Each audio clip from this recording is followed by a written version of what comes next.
రీసెంట్గా రిలీజ్ చేసిన గౌతమిపుత్ర శాతకర్ణి ట్రైలర్ అదిరిపోయిందంటూ అద్భుతం అంటూ కాంప్లిమెంట్స్ అందుకున్న క్రిష్ ఒక విషయంలో చాలా అన్హ్యాపీగా ఉన్నాడు.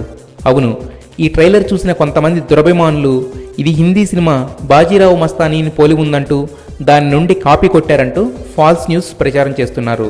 దాంతో తనదైన శైలిలో స్పందించిన క్రిష్ తెలుగు జాతి గౌరవానికి ప్రతీక అయిన ఈ సినిమాపై అలాంటి కామెంట్స్ చేయడం కరెక్ట్ కాదంటూ మాట్లాడాడు. ఇక ఈ సినిమాని బాలకృష్ణ కెరీర్లోనే హైయెస్ట్ బడ్జెట్తో తెరకెక్కించారు.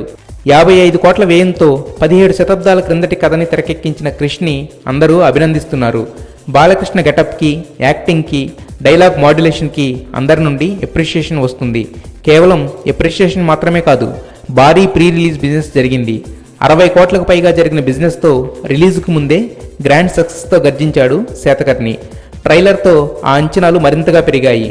ఇక కాపీ కామెంట్స్ విషయంపై కంక్లూజన్ ఏంటంటే, బాహుబలి లాంటి ఎపిక్కి కూడా ఇలాంటి ఆరోపణలు తప్పలేదు. వాటికి సమాధానం తిరుగులేని సక్సెస్ మాత్రమే. రైల్వే రాజ్ ఆడి ఓడిన ఆటవీడు. ముసలకి నీళ్ళల్లో బలం, వీళ్ళకి అడవిలో బలం.